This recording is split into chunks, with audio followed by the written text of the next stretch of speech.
when I'm doing this project, and it's changing weed populations under long-term organic crop production, is I'm plugging into a crop rotation experiment. And probably many of you have heard of the Scott crop rotation experiment, and the people that have been doing the real hard work over the years, include people like Eric Johnson, I'm sure you're all familiar with, Julia Leeson, Gord Thomas, Stu Brandt, of course. Stu was a real mastermind in getting this project going. And Dilshan Ben-Gararama, who's a MSc student of mine right now. He started his PhD, and he's going to be doing this project. So I'm going to present some data from the Scott rotation over time, similar to what we've seen from the Glen Lee, and then talk about what we're going to do. And I'm going to try to sneak in some other results at the end if I have time. Okay. You're saying I'm already 5 minutes into it. So we're talking about the Scott alternative crop. I'm just going to go over here because my arms aren't. I'm too tall to reach down to this thing. Yeah. Okay. So we're back on that page. There we go. Okay. So it's called the alternative cropping system study in Scott, and you can see it here. It's as you can back there, it's a large rotation experiment, and it was started in 1994 under the Provincial Green Plan funding. I believe that was a provincial federal program. I wasn't around at that time. 1994. You think I'm not that old. I think that wasn't that long ago, but that was a fair bit of time ago, 16 years ago, right? So it's been going for a while. You guys are thinking I was born, the young guys, right? There you go. Well, for me, I've been through a few girlfriends already by then and got married.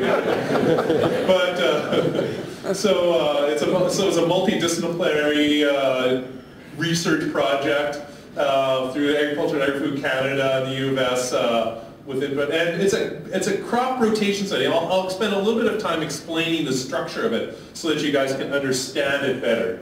There's 3 levels of inputs. There's high, reduced, or a no-till system and organic. And with each one of those cropping systems, there's different crop rotations. That's the crop diversity, the low diversity, diverse annual grains. Let's just call them the low diversity system, the annual system, and the perennial system. The perennial system has annuals in it, but what makes it special is it has some perennials in it. So the first is the organic system, and at the time it was initiated to mimic what organic growers were doing or might do at that time. So it's tillage and crop competition for weed control. Of course, no chemicals, no herbicides, or no synthetic fertilizers. And normally a later seeding date. I'm not sure if they've always stuck to the last week in May, but they would seed it a little bit on the later side to try to take advantage of weeds emerging, of killing that first flush of weeds. The second, the no-till system, which I'll call the reduced input no-tillage system. This is essentially a no-till kind of system with a more rational herbicide and chemical usage, and far rational compared to the high input system that I'll talk about in a second. But they use them, but they do the crazy thing. They only spray pesticides when the pest is there, which is, seems like a logical thing, but but that's what they do in this system. So there's still, I think they've essentially scaled the tillage out of this one, so there's essentially a no-till system, there's no tillage, and they use chemical fertilizers based on soil test recommendations. And it's seeded about the middle of May. The last is the high input system, and this is what if you're going to your local agronomist and asking, what should I do? This is kind of what they would say, like buy this, buy that, buy everything. So pest control chemicals or tillage as the needs arise, and so much a higher level of that, but there's a greater level of tillage in this one. This is probably what really distinguishes it. It's more of a tillage-based system, which at the time it looked like things were going that way. Essentially, in most of the prairies now, tillage has disappeared. While in organic it's still there, in conventional agriculture, tillage has disappeared. In terms of these cropping diversities, within each of these systems, like the organic, the no-till, and the high input, there are 3 different rotations. There are 3 different rotations which we'll talk about now. So in the low diversity system, there's what was a traditional rotation in this area of Saskatchewan in the dark brown soil zone west of here, where there was still fallow in the system, wheat, fallow, wheat, canola, wheat. Of course, not many farmers do this way anymore, but this is when in 1996 this was considered a conventional rotation. For the organic, for the organic system, it's a little bit different. There's a green manure lentil used instead of the straight fallow. And in the reduced system, they use in the no-till system, they use a chem fallow.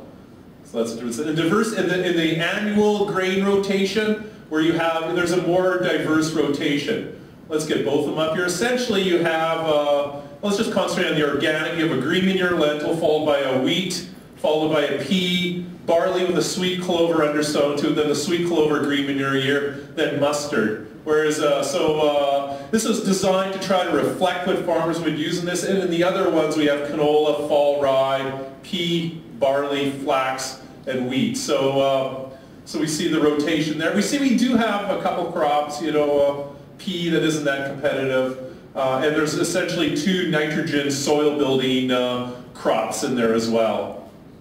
Finally, in the perennial rotation, we'll call this perennial rotation. For all of the systems we have canola, except that it'd be mustard in the organic system because organic producers don't grow mustard. Wheat followed by forage barley, oats with a brome alfalfa mixture, then 2 years of a alfalfa brome perennial forage stand put in there. And yeah, that's all I have to say about that. And there's a big blue box in here because I didn't realize it would be here, but it was just meant to be a picture of the rotation. Always preview your slides before they come up. So let's look at the low diversity system first. And as we heard previously, people like to talk about yield. So do I. So I'm going to show you some yields from the low diversity system. So this is essentially the fallow-based system. And we can see in here we have the organic system in the blue line. These are yields over time up to 2007. And we see that it tracks lower than the no-till system, which would be the reduced system, and the high input system, which would be the tillage system. So the organic is tracking a bit lower, but it isn't that much lower. So under kind of a fallow-based system, and this has a green manure, and Indian had green manure in there as well, it's not doing too badly in terms of yield.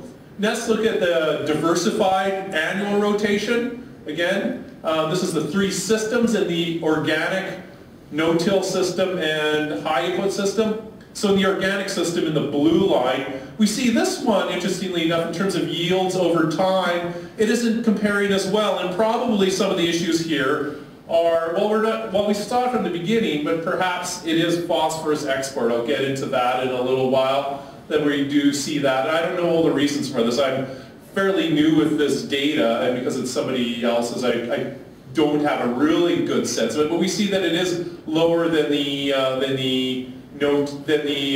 no-till and the high input system in terms of yield. We'll get into weeds in a little while. Now let's talk about the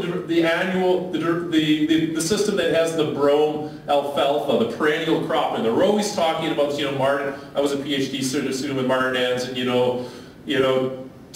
put 2 years of alfalfa, you got any woes, put 2 years of alfalfa into your system and call me the next morning, kind of thing.